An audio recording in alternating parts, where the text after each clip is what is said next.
As I look at my bedroom wall, I see a tangled collection of medals that hang from dusty hooks. A sea of silver and bronze adorned at the end of ribbons in all colors. A physical representation of a lifetime achievement that would make anyone happy, but not me. It's a reminder that I've never finished first once in my life. I should be content with the numerous times I've finished on the podium, but being as competitive as I am, I won't allow myself to be happy until I have something gold to outshine the rest. I've been running for as long as I can remember. My parents used to call me Speedy Jack, because I was always racing around the house as a kid. When I got to high school, I was always out on the track competing. My bones start to creak, crack, and pop as I move around. Start getting ready for the day. A 36-year-old man past his running prime stares back at me in the foggy bathroom mirror. My competitive days are quickly slipping away.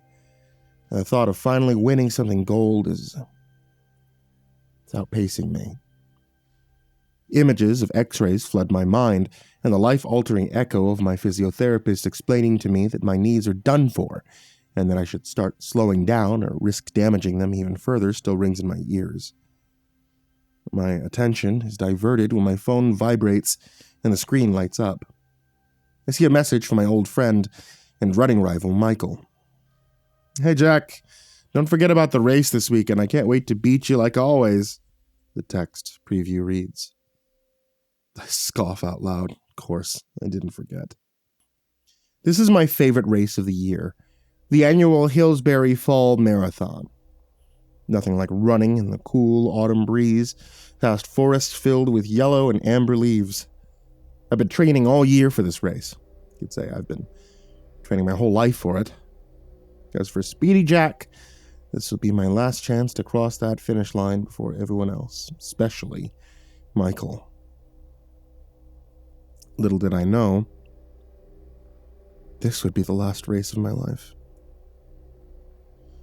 Roads, rain-drenched from the night before, wind and snake as I drive into Hillsbury town center from home. Excited crowds have amassed to watch the race, and I'm slowed to a snail's pace through the car park looking for a spot despite arriving early. When I find some empty spots down the back, I get out and feel the sting of cold air. My running attire wasn't made to keep me warm, standing still, so I quickly began limbering up as I used the side of my car as leverage to do some stretches. Blue runner tape wrapped tightly around my knees and shins doesn't stop some pain from emerging as I firmly massage the surrounding muscles. I hear Michael's car coming in the distance. He drives an obnoxiously red sports car that matches his personality all too well. Loud engine noises reverberate when he enters the car park, trying to impress people. I can see a smug grin when he parks beside me. Michael's laugh is immediate the moment he opens his car door, and I grit my teeth in anticipation of what stupid remarks are about to spew from his mouth. "Good stretching! So you getting ready for a second place again, Jackie boy," he says. "Second?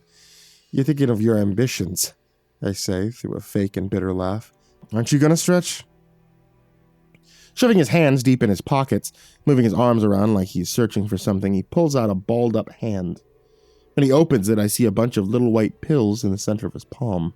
Immediately, Michael throws one pill to the back of his mouth before I get a chance to ask him what it is. "Oh, I need to stretch. Not when I have this," he mumbles as he tries to swallow the pill dry. "What is it this time?" I ask. "Oh, you know, bit of this, bit of that. Something to give me an edge. You want one?" Michael offers. This is no shock to me. I've always known that Michael takes things before races to give him an advantage.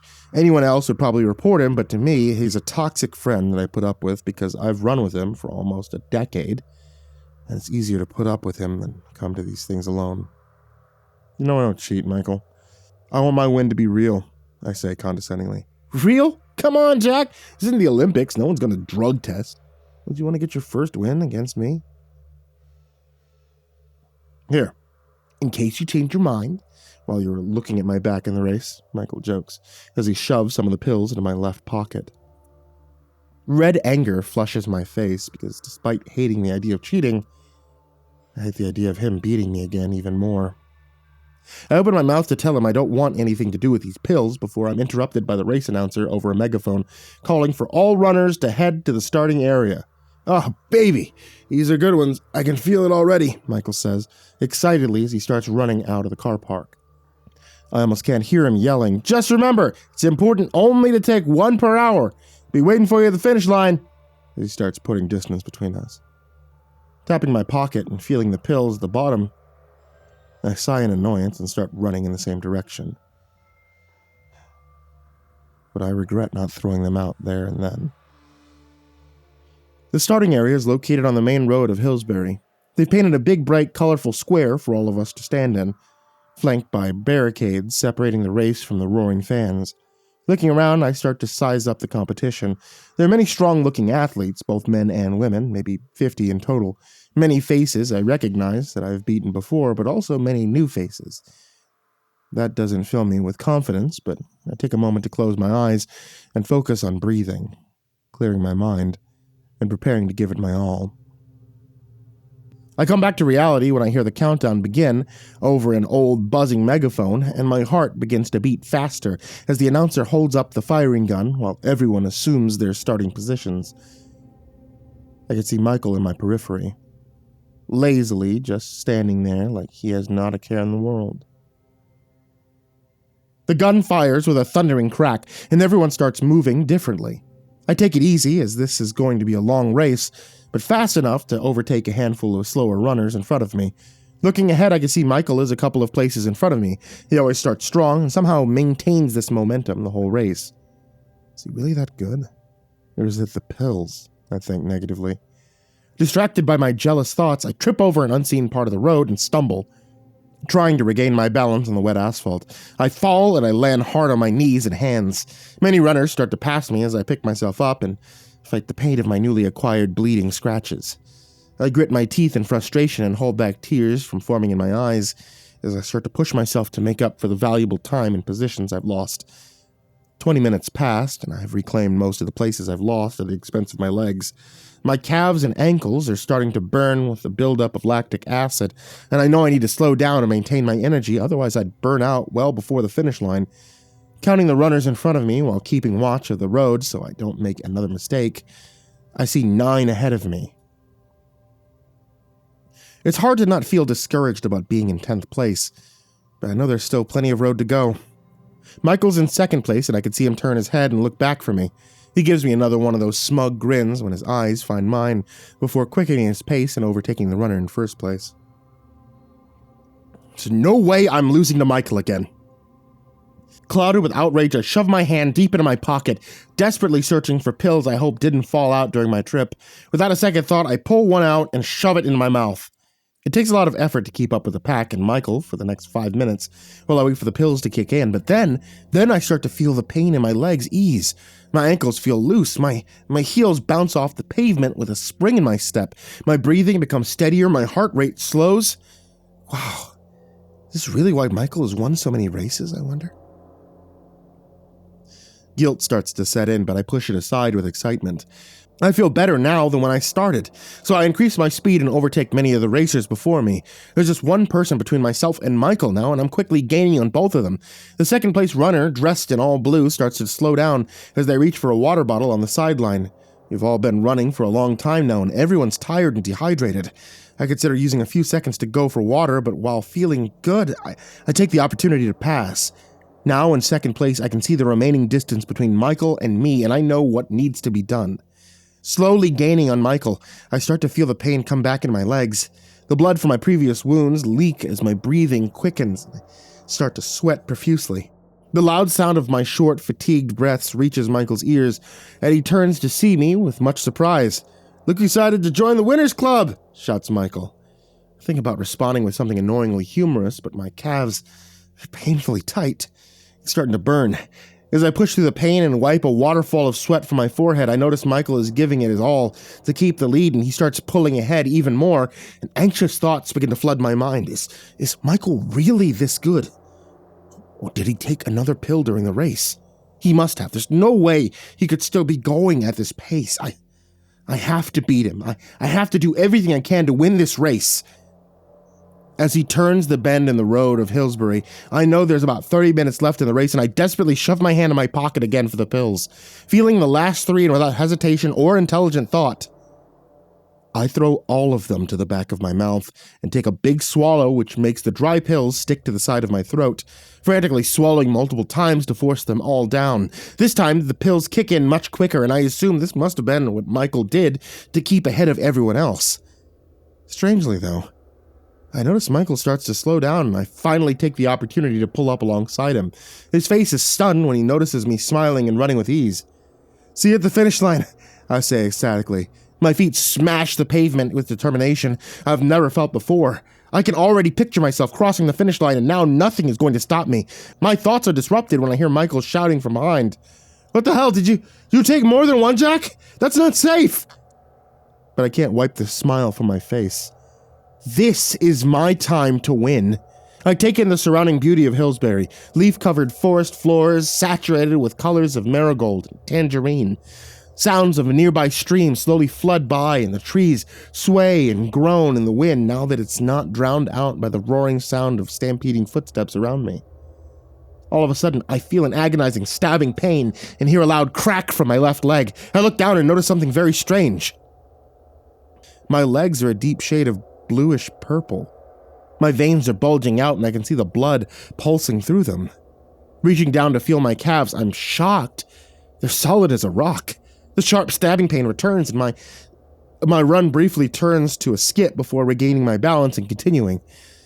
Is this a side effect of the pills? I start to worry. I can't lose, not when I'm this close. I shake the thought. I can worry about my legs after I win. The road in front of me crests, and I can see the finish line on the horizon. I quickly glance behind me to see Michael far back, but still within passing distance if I falter again. He notices me looking and tries to flag me down with a worried look on his face.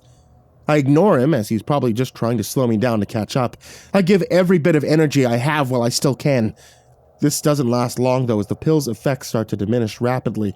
My breathing quickens. My legs are now furiously burning. The sweat from my forehead is pouring down over my eyebrows, and I can barely see as it trickles over my eyes. The noises of the forest are now drowned out by my heavy breathing and the pounding rhythm of my heartbeat. I've never felt this exhausted in any race previously, but I assume it's because I've never been able to run this hard before. The finish line is growing, and I can see now the crowd cheering from the sidelines. Faces filled with smiles, hands shaking handwritten poster boards to celebrate their family and friends' achievements. The pain is unbearable now. I continue to wipe a mass of sweat from my eyes so I can examine my legs. I'm filled with dread to see they're now a mixture of inky black and deep crimson. A sharp pain shoots up from my feet to my thighs. With every step, I consider slowing down for a second, but my knees won't take any more races. I've never had this opportunity, so I have to win. The crowd's eyes are fixated on me as I enter the last 100 meters into the finish area. Most are cheering loudly, and some are even taking photos. I put my arms up in the air, ready to be the first runner to burst through the finish ribbon and finally receive that gold medal I've worked so hard for. The pitch of the crowd cheering suddenly changes. I look around and I see a sea of happy faces as they've been replaced by a look of horror and disgust. Screams start to increase as more and more of the crowd begin noticing something about me, and I look down to see what everyone is now pointing at. It takes me a while to recognize what I'm looking at, and even when my brain finally puts the sight into conscious thoughts, I struggle to comprehend it. Most of my legs are gone. My calves have exploded. My leg mass is now being dragged behind me in ribbons of tendons. Pools of blood erupt from my shoes and make a disgusting squelching sound with every step I take. Without enough muscle to support my left shin bone, it gives way and snaps so loud it startles some of the crowd from screaming. I don't have the time or the worry to look behind me to notice where my foot has been left. Parents cover their children's faces as I stab my shin bone into the ground to support my weight and travel the remaining distance.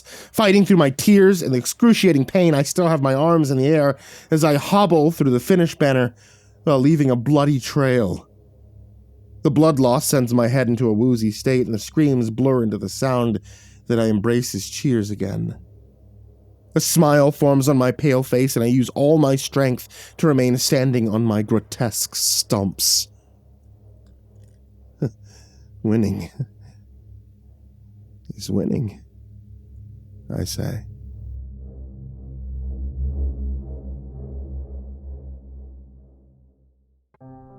Hey, did you like that creepypasta story that you heard today? I bet you did, because you stuck around to hear the outro. So, if you want to find more creepypasta stories like this, check out the links in the description down below that lead you over to the Creepypasta Collection, Volume 1 and Volume 2. Volume 1 and Volume 2 also have a bunch of stories from some of the best authors I've worked with in the past 15 years, which I think is pretty high praise, seeing as it's like, what, 4,000 stories?